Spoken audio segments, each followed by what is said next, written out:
Production and distribution of City Club forums on IdeaStream are made possible by the generous support of PNC, the Chautauqua Institution, the Cleveland Clinic, and the United Black Fund of Greater Cleveland, Incorporated.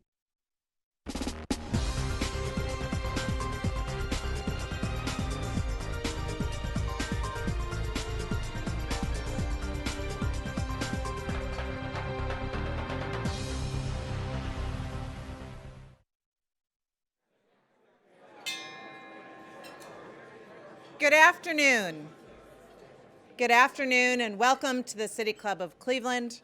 I'm Robin Minter-Smyers, a partner at Thompson Hine and president of the City Club's Board of Directors.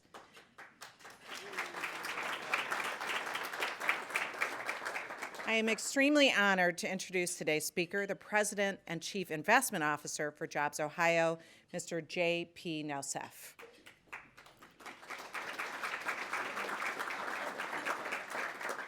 JobsOhio, a replacement for the State Department of Development, was started in 2011 by Governor John Kasich to foster job creation and capital investment for the state. Mr. Nauseef is the organization's third president and chief investment officer. 6 months into his tenure, Mr. Nauseef unveiled the Go Forward strategy designed to fill in the gaps and needs in the state's economy, enhancing some existing programs and adding new ones. Highlights of the strategy include a plan to double the amount of loans and grants to companies from $150 million to $300 million annually, to invest in younger companies, to bring development to underserved areas, and to continuously improve Ohio's talent and workforce development programs. While the latest report from the nonprofit boasts a record number of jobs for Ohio in 2018, critics are skeptical of the organization's transparency and question how effective their efforts have been to actually improve the state's economy. Today, we'll hear from Mr. Nauseef on how JobsOhio and its initiatives will help shape Ohio's economic future. He comes to JobsOhio with 30 years of leadership experience in the public, private, and nonprofit sectors. Prior to JobsOhio, Mr. Nauseef was the chairman and co-founder of two technology companies, Crush Technologies and Crush Media. In addition, he co-founded Hometown Heroes, was the chairman and co-founder of the Military Heroes Foundation, and served as the president and CEO of the Dayton Development Corporation. Mr. Nauseef earned his Bachelor of Science degree in Management Information Systems from the University of Dayton and his Master's of Science degree in Systems Management from the University of Southern California. Between his degrees, Mr. Nauseef was an officer in the Air Force where he served as a Technology Development Program Manager. Esteemed guests, members, and friends of the City Club of Cleveland, please join me in welcoming to the stage Mr. J.P. Nauseef.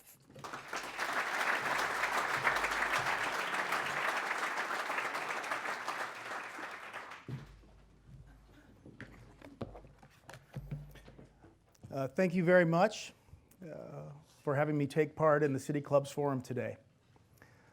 I'm honored to participate in a Cleveland institution that's welcomed many civic, political, government, and business leaders to inspire all of us to transcend cultural and geopolitical boundaries through dialogue and conversation. Something Ohioans do well. We communicate with one another in human networks, not just virtual and social networks. As a veteran and someone who came to Ohio with a military family, son of an immigrant, growing up hearing stories about how wonderful America was, how passionate the family was to come to America, being in an institution like this with an opportunity to address an esteemed group like this is even all the more meaningful. So I would like to thank the City Club for the warm reception. In particular, Robin and Dan, I appreciate, as they were giving me the rundown before I came in here, I felt pretty relaxed and calm until they said, "Do you know who's spoken here before?" It's very exciting for me to be here, but I appreciate the hospitality and the warm reception. I would also like to give my thanks to Jobs Ohio's board chairman, whom all of you know very well, Bob Smith, who's here with us today, and Team Neo president Bill Kaler, who's with us today. I'd like you both to stand up and be recognized, please.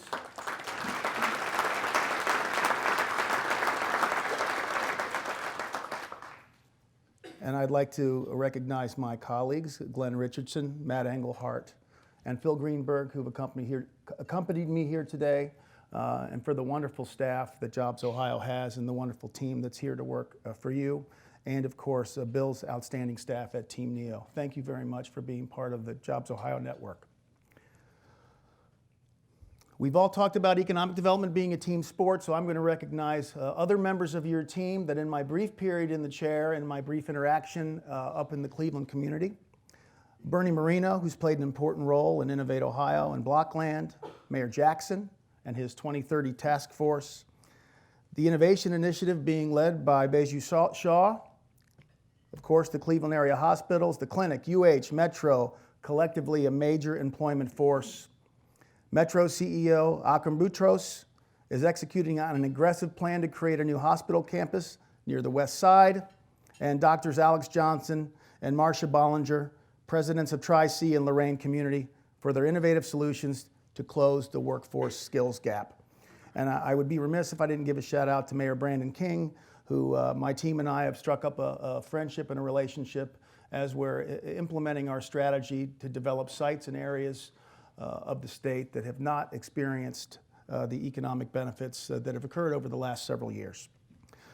So finally, I'll make a plea to my friends in Cleveland to stay involved in economic development. I urge you the temptation to become frustrated when things may not be going the way you had hoped, when you're investing your time and energy and resources. And again, economic development takes time. And if it doesn't seem to be playing out as quickly as you would hope, stay involved and be hopeful. I would encourage you, those of you who serve on boards and on staff and as members and funders, encourage your organizations, your colleagues and your peers to work with those organizations to align their missions, align their strategies, so that we can move forward as quickly and expeditiously as possible to compete in a fiercely competitive global marketplace.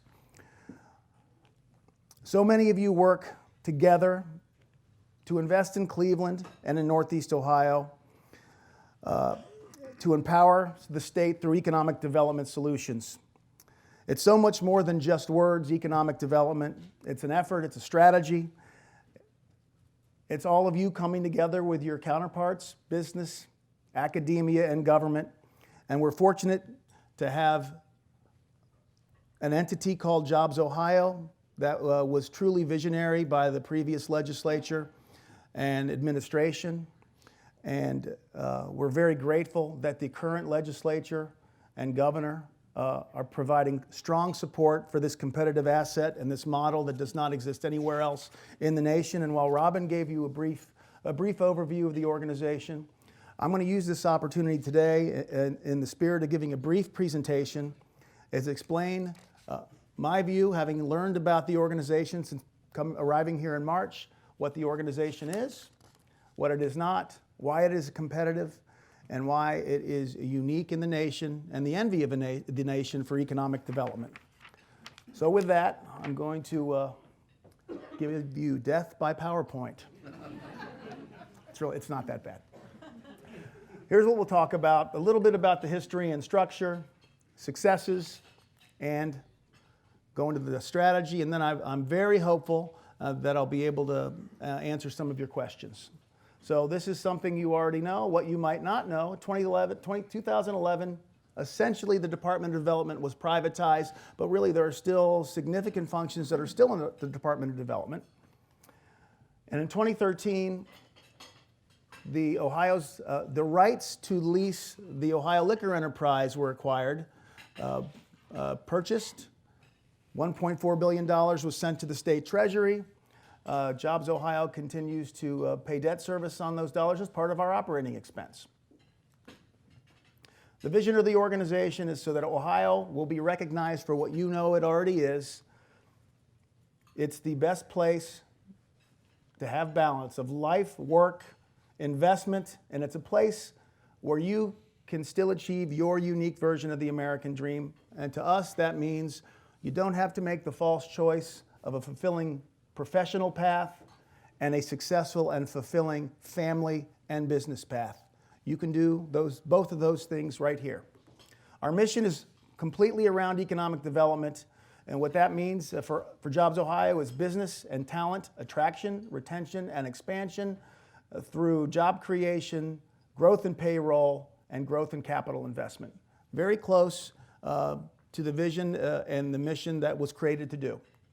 The founding strategy was built around supporting Ohio's 9 core economic sectors and implementing some site development through a series of loans and grants and incentives to bring companies to Ohio from outside of Ohio and to help companies expand in Ohio rather than expand in other locations. And through that strategy, JobsOhio has deployed approximately $150 million per year, again in a series of loans and grants. JobsOhio does not work in isolation in Columbus. We work through a JobsOhio network. So I view Bill Kaler and Team Neo and his team as part of our JobsOhio team. We refer to it as the network. So in Columbus, the JobsOhio network has about 110 associates. We have presence in 10 international markets. We have 6 regional partners. Our sole partner in Northeast Ohio is Team Neo. And we also, through Team Neo, connect with hundreds of local economic development partners around the state. So what makes JobsOhio different? Okay, it's private, it has a funding source, but really what's unique and different about it? Why is it competitive?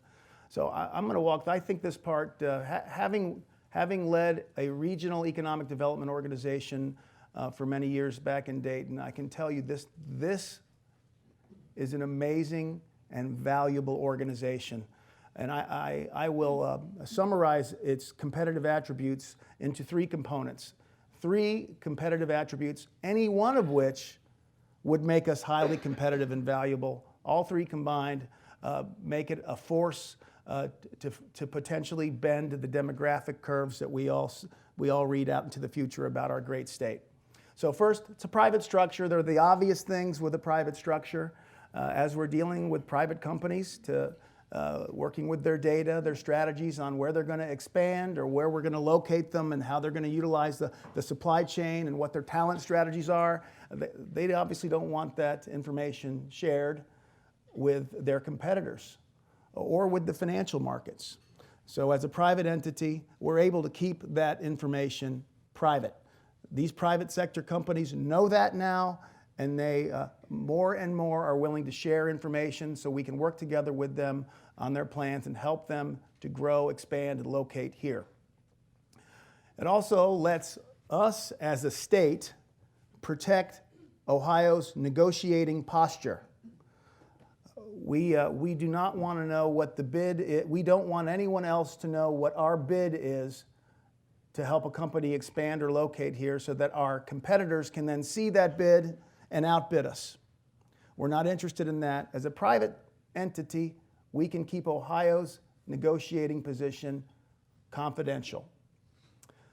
With that privacy comes concerns, valid, legitimate concerns that we should have about the need for transparency.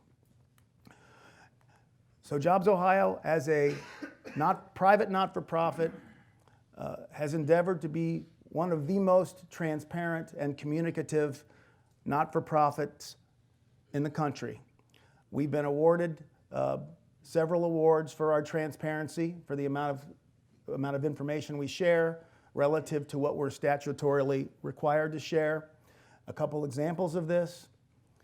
The board recently established guiding principles to make sure we were sharing information that we were able to share in as timely a manner as we're able to share it. As an example, there is a lot of interest in sharing, let's say, an incentive package on a deal that has been announced. We make that information available no longer than 1 month after the announcement of the award, and after we've gone through the appropriate channels to confirm the amount of the incentive. 41% of the information that we report to the public is not required by statute. So nearly half of the information and the data that we make available into the public domain, we are not required to make that available. We make it available in an attempt to be as transparent as possible. And frankly, it's something that we should do. This is a significant resource, high impact resource for the state of Ohio. Our state, our communities, the people of Ohio depend on us to be responsible with the resources. They want us to be effective. They want us to produce results. And we need to keep private what's private, but we also need to make our best efforts to share what we are able to share. And again, to make this available to the public, we do everything we can to make it easy to find. So if you go to our homepage, the landing page on the JobsOhio website, there's a Trusted Partner button. You can click that button and it'll take you to all the detail you probably don't really want to know, but you're happy to know that it's there. Some might want to know it, but I'd encourage you to go check out our website and check out this information. But look, we're not perfect, and there will always be some natural friction between the amount and types of information that are made available and the timing it's made available. We understand that, and we'll always work and to be open and communicate with our partners to help at least them to understand our position. And we're always open to listen, learn, and if we've made a mistake, we have to always be ready to own up to it, correct it, and move forward. So, private structure, very powerful, very important, helps us to be very effective. So on top of being private, we also have stable funding. With the acquisition of the liquor enterprise, provides steady and reliable revenue for the economic development network. What is that money for? Why can't we just go get it year to year? Well, I think the first thing it allows us to do is to hire talented human capital from industry. Our objective is to have people from industry, with experience from industry. For their contacts, yes, but mainly because people that come out of the industries understand the culture, they understand the communication norms, they know how to negotiate, and because we have resources, we can recruit them and bring them in, not for a year, but we can offer them an alternative career path, because we can fund them more than 1, 2, and 3 years. So they can, after doing what they're doing in the business world, they can serve their state. So we can offer them a multi-year opportunity. And that helps us to get really good people in, because typically mid-career, they have families. They want to make sure that they leave their career for 2 years. If you left your primary career for 2 or 3 years and tried to get back into it, it'd be very challenging. We can offer an alternative path. We can compensate them, not as much as they would make in the private sector, but enough to entice them to come work for the people of Ohio. This allows them to maintain continuity with the business community, with these businesses overseas, site locators that connect us to some of these businesses, and businesses within Ohio, so that we have continuity of those relationships as administrations turn over every 2 and every 4 years. We can have a continuity of that relationship. It's an advantage for us. And again, having access to those resources gives us tools to fund the staff, both at JobsOhio and with our network partners, and to fund the deals. So if there are a couple examples just in the last year where we had to move very quickly, and we were able to move quickly because we did not have to go through a legislative cycle that sometimes takes a year, 2 years. We were able to pivot and move quicker than some of our other competitive states. So stable funding, we're able to hire, develop, and retain professionals, experienced professionals out of industry. We're able to maintain continuity with companies around the world and in the state, and we have access to those resources to move quickly. So private, stable funding, 2 things combined, very, very powerful. But we also, the way we've configured ourselves and organized ourselves around the state is the third significant advantage, and this one might be the most significant advantage, is that we go to the marketplace with regional partners. There's always been a statewide function, and as hard as the statewide organization can work, it's never going to have as much granularity in your local community as you do. So if you think of a state organization or a central organization as a sledgehammer, sometimes it's difficult to do precise surgery with a sledgehammer. But we go to market with our regional partners like Team NEO. And Team NEO works with industry, academia, government. They understand the workforce needs. They understand the needs of the business community. They are our sole partner in the region for doing lead generation through systemic business retention and expansion visits with existing companies in Ohio. So we're able to create the significance of a private structure with statewide resources, but we're able to have a local touch. It's really a compelling business model. And on top of that, we all work on a common data platform. So we speak the same language in terms of the data. We're able to track, monitor, anticipate, which aids our business development efforts. It aids our workforce development efforts. And we've only begun to tap into the value of that data. So these are the three tiers that make JobsOhio a unique entity of its kind in the nation. And again, anytime I see a legislator, anytime I see the governor or lieutenant governor, I thank them for their support, because no other legislators or governor or lieutenant governors in any other states have created this, much less maintained it and sustained it through multiple administrations. So we really owe gratitude to our legislature and to the governor and lieutenant governor. So it's unique. That's great. What have you done with it? How do we know it's working? What are you going to do with it tomorrow? So since 2011, the JobsOhio network team has worked on 2,500 projects, accounting for almost 200,000 new jobs, close to $60 billion in new capital investment, and almost $10 billion in new payroll resulting from that effort.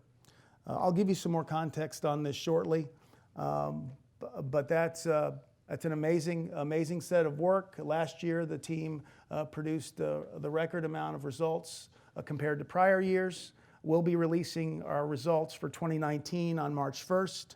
And so I'd ask you to stay tuned for that, but we're excited about the news that's coming out on March 1st. A little bit about our funding model, because this is where we get a lot of questions. Frankly, this is where I had a lot of questions when I first received a call to see if I was interested in JobsOhio. Frankly, I just paid attention to what I'd read in the newspaper from time to time, hadn't been very close to it. So I started doing my homework, and gee, they're using a lot of tax money. Where are they getting that funding from? And as I came in and started asking questions, I found something that was different than the impression that I had. So again, back in 2013, JobsOhio acquired the rights to the Ohio liquor enterprise, put $1.4 billion into the state treasury.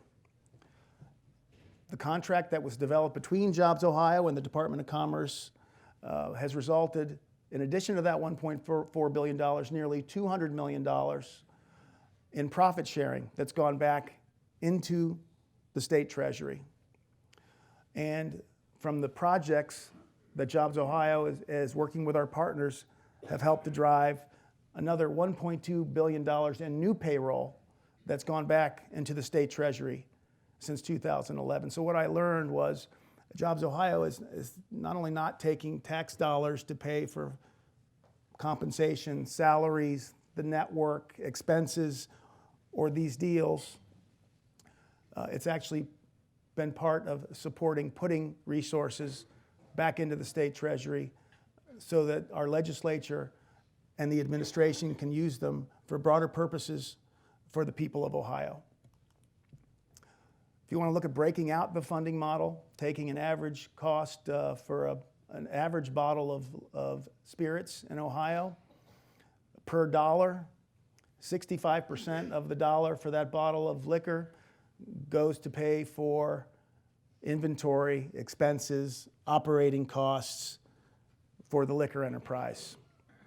8% of the cost of that bottle goes back to the state treasury in the form of taxes that were collected at the point of sale for the state, sales taxes, and profit sharing dollars. And the rest goes to the JobsOhio network. And that JobsOhio network includes the 6 partners, JobsOhio in Columbus, and the dollars we use for deal flow. So going forward, again, Robin did a good job summarizing the go-forward strategy. I'm happy that you had that. So we're not abandoning the 9-sector strategy, and we're not abandoning making loans and grants. We went through a very exhaustive approach, not only to develop the strategy with McKinsey, that took a third-party, independent, fact-based approach to identifying where the gaps were, what Ohio needed, what types of initiatives we should take on. But we also did a statewide listening tour, and we heard and listened to the people in the Northeast Ohio area and all around the state to make sure we were taking into account what our regional and local economic development partners believed that they needed to advance their own communities. And ultimately, this is how we landed on the strategy. So we're staying with the 9-sector approach, but we're adding support for federal and military installations to capitalize not only on a large employer, but part of the fabric of Ohio that, again, makes us unique. I came here with a military family. I've been around the country traveling in my role, not only in the military, but also as a civilian, and I can tell you the people in Ohio understand the culture. The people in Ohio are welcoming to what is a naturally transient workforce that comes as they rotate into the AOR. Families come in, the spouse is deployed, and the families are left here in Ohio, and the communities here take care of them. The state takes care of them. We want to make sure we're focused on making sure that our friends inside the Pentagon and other federal government agencies know we value their people. We value the people in the federal workforce and in the military. We want those missions here. We take care of, and we want mission, family programs, veteran programs. Those people typically follow rules, they pay taxes, they get involved in the communities. We want more of them here. And our state, I can tell you firsthand, supports and embraces those people. And we're also adding air service as an initiative we would like to support. Again, overwhelmingly going around the state, we heard this from our partners that, and from the employers, that if we had better air service, we could attract more people. If we had better air service, we could bring another division of our business here. If we had more air service, Ohio would stay on the list competing with Texas or Florida for us to locate our business in Ohio. We're taking a long-term look at this issue. There are no short fixes, but we believe we need to take this on and identify a sensible, reasonable, rational path to increasing service at our 7 commercial airports in Ohio. Our business plan calls for us to still deploy $150 million a year to programs associated with the 9 sectors, plus air service and federal and military installations. But we're also going to take on initiatives in talent, sites, and innovation. Talent, we're taking on in 2 different ways. First is for the companies that we're working to help expand or attract to the state of Ohio. We're going to help them identify the workforce that they need and make sure that they have the workforce they need. So we're going to scale up our talent services to work with those companies that we've made a commitment to, and they've made a commitment to Ohio, to make sure they have the workforce that they need, and they'll be working with universities, community colleges, job centers, and the workforce ecosystem in the area the company has decided to locate to, and make sure they have the workforce that they need. We're going to invest an additional $50 million into this initiative. We're also going to work with universities and the business community to increase the amount of production of in-demand degrees. We're following the research on this and the business community that's told us that we are woefully lacking in computer science and other technical degrees, and understanding the process that academicians use to rebudget and reprogram their dollars takes time. We're going to use some of our resources as part of this strategy to seed the production. So JobsOhio will input some resources in exchange for a commitment of increased production and financial commitment from the institution that they will align budgets that will allow us to increase the production of computer science degrees. We're also going to expand our sites program, both in the amount of resources, but also in the breadth of allowable expenses. So for areas, smaller communities and disadvantaged communities that don't have the human capital to establish a site development plan, a sustainable site development plan, this program will allow for resources to either engage a consultant or a human resource that knows how to plan and will work with that community to develop a site economic development plan that then becomes fundable by our site program. We're doing this in conjunction with a new program, a new executive that we've stood up to take on inclusion economic development. So we've got Terry Slayball's running our sites program. Christy Tanner, who many of you know, has just taken on the role to lead our inclusion economic development initiative. And we're going to make sure that small communities, disadvantaged communities, as well as large urban communities have access to human capital, planning capital, cleanup capital, and resources to build out their site portfolio, regardless of the phase of development that site happens to be in.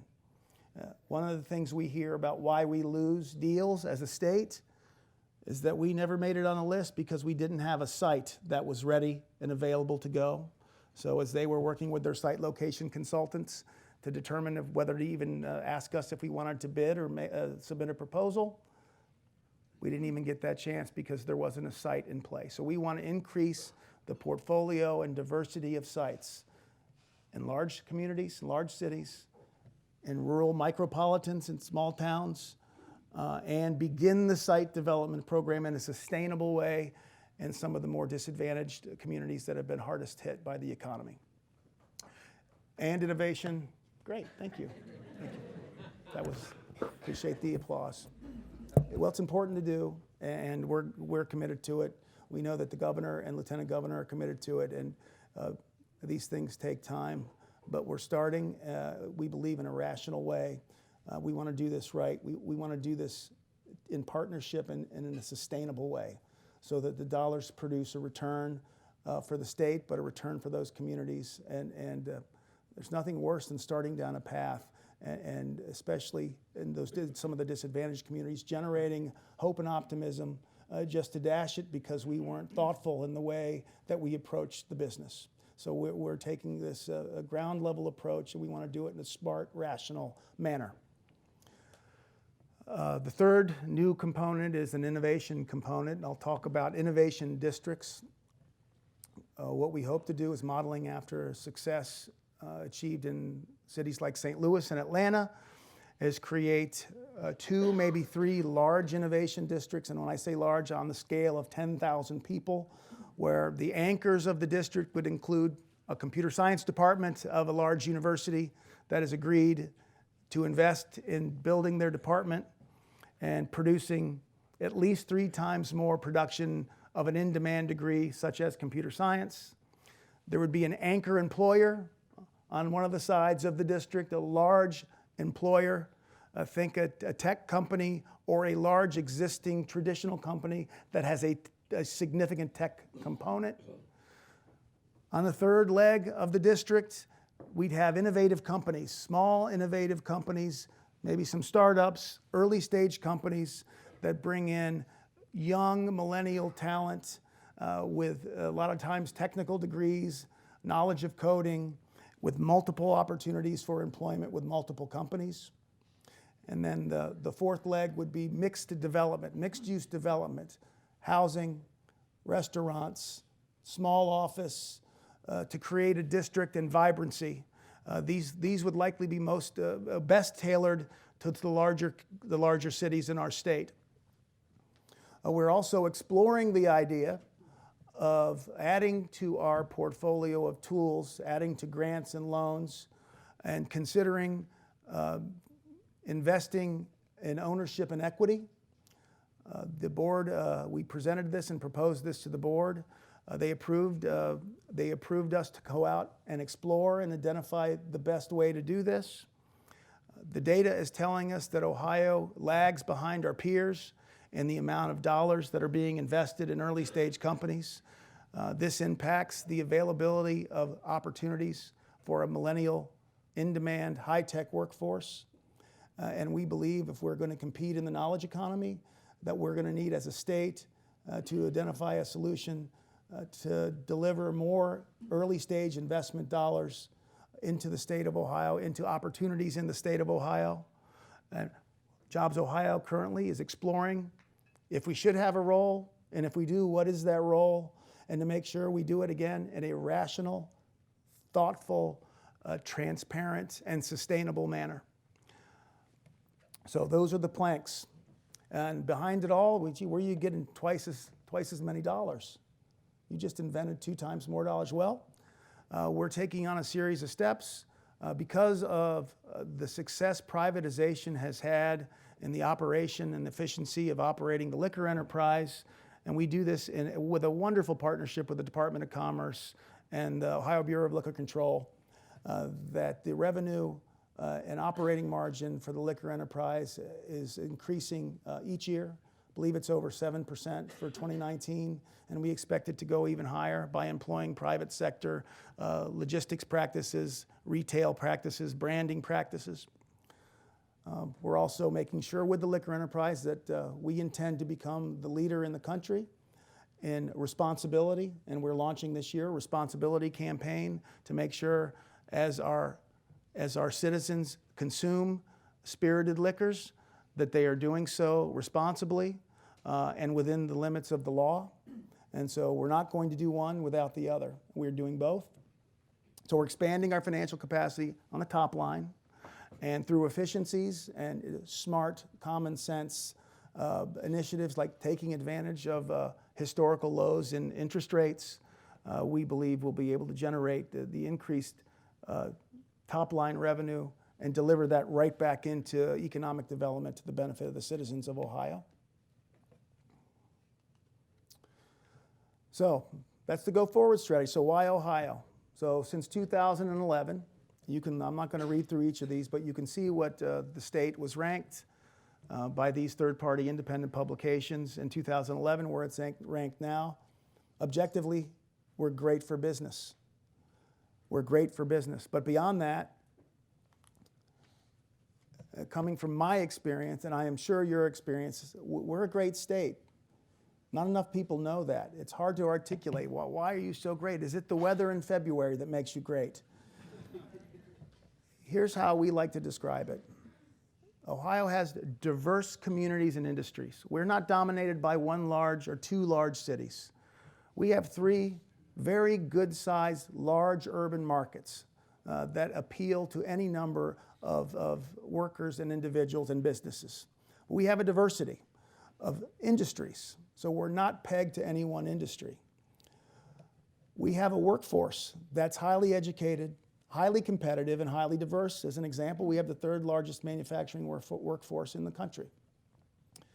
We have a strategic location. We're within a day's drive and an hour flight from 60% of the North American market.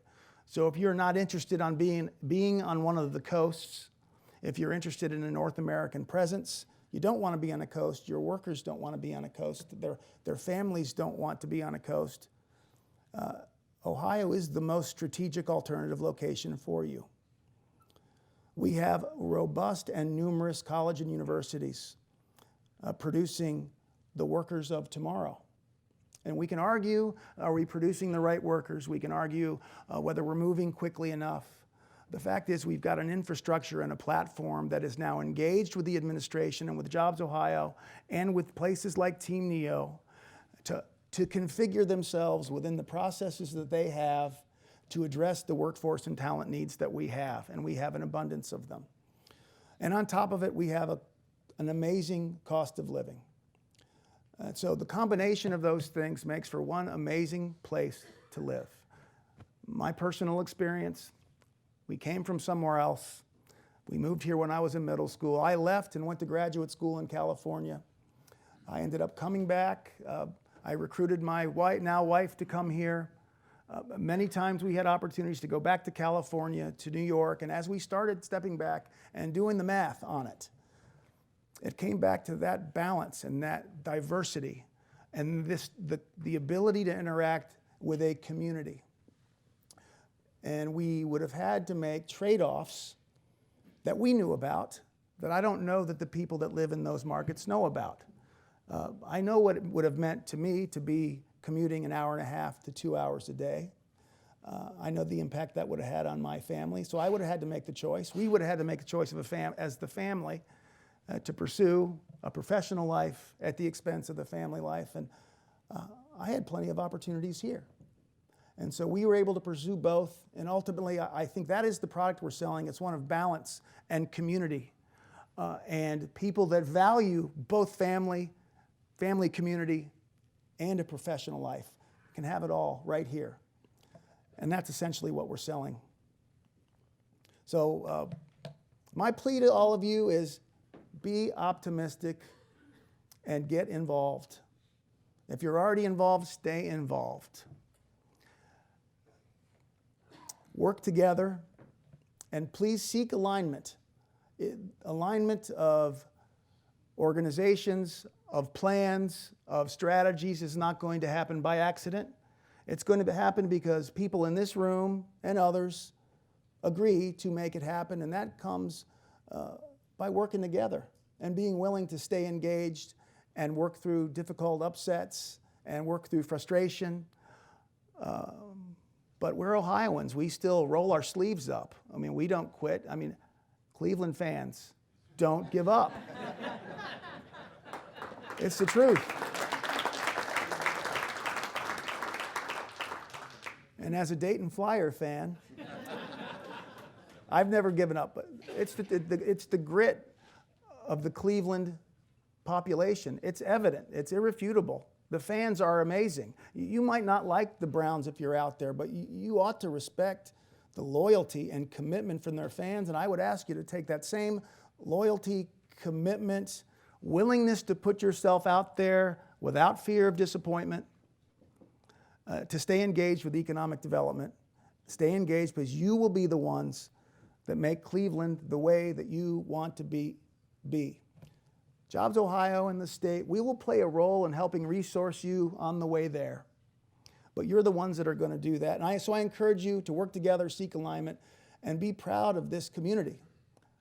Another thing I notice traveling around, and especially when I lived in California, people from Ohio tell you where they're from, their eyes go down, and they're almost embarrassed to say they're from Ohio. I love being from Ohio. We should be proud of where we are.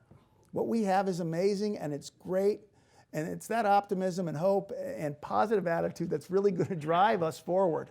We have a governor and lieutenant governor that are fiercely focused on economic development.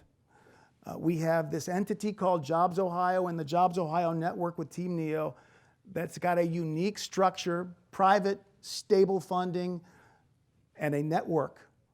We've got what we need to get this done, but it requires all of you to be aligned and engaged. Thank you.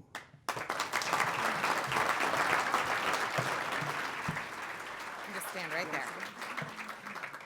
Today at the City Club, we're listening to a forum with J.P. Nauseef, President and Chief Investment Officer for JobsOhio. We're about to begin the audience Q&A. We welcome questions from everyone, City Club members, guests, students, or those of you joining us via live stream. If you'd like to tweet a question, please tweet it at the City Club, and our staff will try to work it into the program.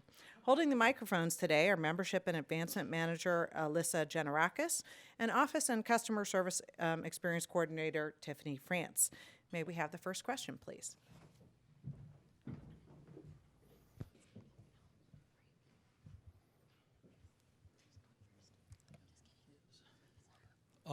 Recently, the states of Missouri and Kansas agreed to not poach on each other's territory in order to attract companies from one side of Kansas City to another. There are, I think in the Northeast, there are discussions going on among states there. I'm wondering what things, how is JobsOhio exploring that as a way to reduce unnecessary expenditures for companies that may simply be moving from one place to another? So we don't have a anti-poaching policy, but we have started discussions with Kentucky and Indiana, not necessarily geared around poaching, but geared around opportunities that we could have to work together on large initiatives and large infrastructure opportunities. And our business development efforts at JobsOhio are not geared toward the Midwest.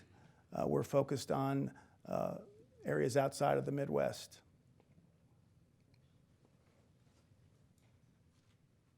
Thank you. I'd like to focus a little on your air service. You're probably aware that the city of Cleveland and Hopkins Airport is going through a master planning process. Is JobsOhio engaged in that? And as part of your strategy for air service, have you thought about consolidating some airports, at least from a virtual point of view, so that we have some hubs in this state instead of the disparate service that we currently have? So I'll find out the nature of our involvement. I'm not sure what that is. Bill, are you involved in it? No. Okay. Yes. We are. Christine, okay. Team NEO is, and I'm not sure if Terry's, and so are we. Yes, thank you. And in terms of consolidating and working through alternate infrastructure for airports, I've thought about a lot of things, you know, as I'm sure many people here have thought about. But I think the approach that we're taking does not have boundaries on it. We brought in, first the board has approved us taking on an initiative to develop a plan on how we're going to approach this.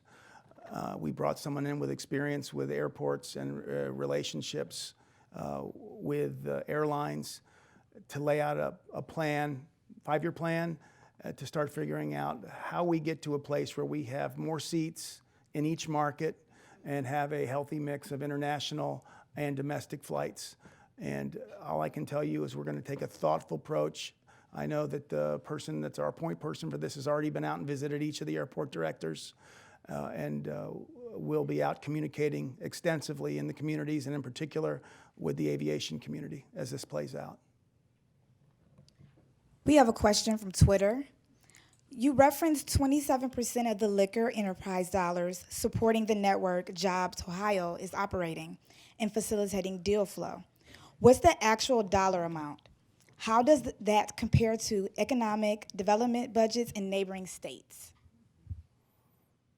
Okay, I think I'll need a research question for that. So the other states, well, so last year, I believe that amount that came to the network was around $250 million,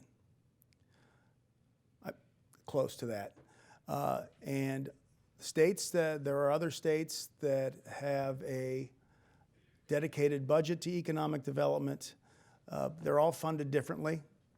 So I can't make a direct linear one-on-one comparison, but I know that the annual consistent budget amount that ends up falling down from the profits and distribution from the liquor enterprise is there's not another state that has that consistent level of financial support that comes to it. Not another state. And I do have a presentation that I didn't bring here that really talks about the national profile in each state of how they've configured their economic development enterprise, and it really makes it very clear and evident what Ohio's got. And just want to make sure that Ohio doesn't realizes what it has. That's part of why I give this type of presentation, so that we can thank our legislature and thank the administration for their continued support of it, because no one else has it, and we want to make sure we capitalize on it for our benefit. Thank you. We have another question from Twitter. Hi, I'm over here. Hey. Are the 198,000 new jobs since 2011 gross or net? What is the median wage for those jobs? So I don't know the median wage for the, we'd find that out for you. and they're not net. So we don't have the whole pie for economic development for the state. We don't. We have programs that we have to attract, expand, capital investment, job creation. So those jobs are the job commitments and the audited compliance with those job commitments for every company that JobsOhio has engaged with since 2011. So no, it is not net. Thanks. Good afternoon. I'm particularly delighted by your investment in talent, and I wanted to ask you a specific question following up on a comment you made about the seeding the production of computer science degrees and other programs that are in demand. One of the things we've heard from higher education institutions is a real challenge around sourcing faculty for these positions or for these programs. So I'm wondering to what extent you've talked about the kind of investments you'd make in higher education. You talked about them having to structurally rework their budgets. If you could talk a little bit more about that, I'd appreciate it. So we are looking at this as we want to create and incentivize outcomes, knowing that there's no way that we want to learn the internal budgeting politics of a university. And I don't want to know what those are, but I do know that we have a target. It's to increase production. We know that if we put $1 into seeding that, we want at least $5 more to come from that institution in their budget allocation over some period of time. And we know the outcome is going to be 3 to 5 times more production in that degree. And that's so we're looking at outcomes, not internally how the university system and the leadership in the university system produces it. We just know they are going to enter into it. If they want access to this program, they'll enter into an agreement where they agree to use their system, their influence, their leadership, their partnerships with their faculty senates to get it there. I haven't used a faculty senate word. That's about as deep as I can go for the. All right, hello. Over here. Hi. Hey. First up, thank you for your service. I'm Army, so don't. Thank you. Thank you for your service. I'm a local lawmaker, so my question is more kind of the local level when we're looking at the economy. What can local governments do to attract more manufacturing businesses back into our communities, especially in light of the USMCA agreement being signed? Well, look, I'll take from the JobsOhio level, I would say collaborate and work closely with Team NEO. I think what a company doesn't locate to a specific jurisdiction or a township, even though it may land in one. They come to an MSA or a region where they can live somewhere, or their workforce can emerge from one part of that region. And so I think the best opportunity is to collaborate with Team NEO and the other business and industry and academic leaders to develop your plan. And then in the context of that, I'm sure you'll come up with the types of policies, whether it's tax policy, regulation policy, zoning, that is right for your community in the context of that strategy. And then JobsOhio can be a partner by helping them to fund a site that's associated with that plan in the various community. Does that help? Yeah, thank you. Great, thank you. Hi, Emily Pachetti, the Cleveland Hi. Fed. Hi. So I have 2 questions, but Dan, I think you said I could only ask one, so I'm going to limit it. So I think my top question is just, could you speak a little bit more on your investments in talent? So you had mentioned working with universities and businesses on like this pipeline for in-demand degrees. And I know the Office of Workforce Transformation is Yes. also trying to do just that. So can you talk about how JobsOhio is kind of differentiating itself in that investment? So thank you for that question. So our talent initiative, two primary components, production of talent, primarily in degrees, and seeding the production of talent. We're not producing the talent. And essentially matchmaking specific talent mix to a specific company. Those are the 2 ways that we do it. So when we're out, our business development operation identifies a company. We put a proposal in collectively with our partners at the DSA and the local communities. That company says, great, I'll come there. I need this type of talent. We'll have a talent package a talent support package as part of their incentive program. And then we'll work with an account manager essentially inside of their company so that as they come and locate, we are identifying the position, helping them to source it, using all of the methods and tactics and strategies to recruit, to screen, to hire. And then when the term of the contract that we have with that company is over, our resource will come out and go to another company. We're going to scale up that part of our business.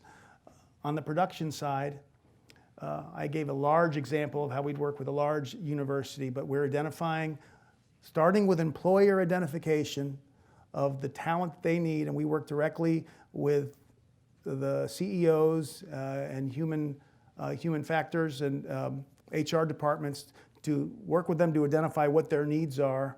And then frankly, the last year and a half, once we decided we were going to go down that path, most of our efforts been on making sure we were working with the business communities and business leaders to make sure we were pointing the arrow at the right target.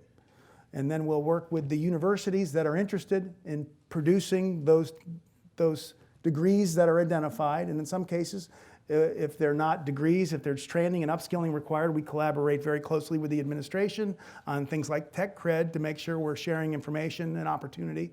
But then for us, we will have resources that will essentially front load at that university the production of that, the increased production in that specific in-demand degree. And then our hopes are we scale it up in not only the large communities, but in the small and medium-sized communities as well. Thanks.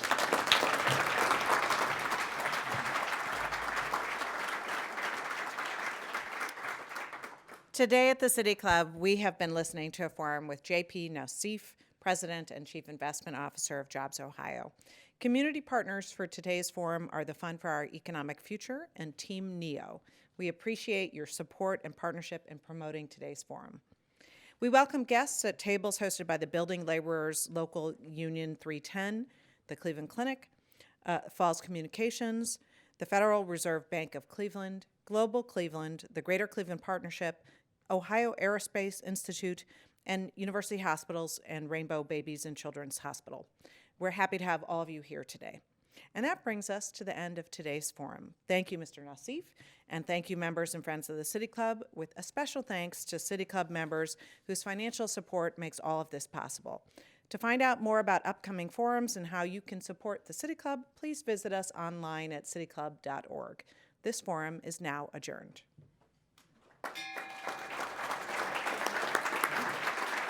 You're very comfortable up here. For information on upcoming speakers or for podcasts of the City Club, go to cityclub.org.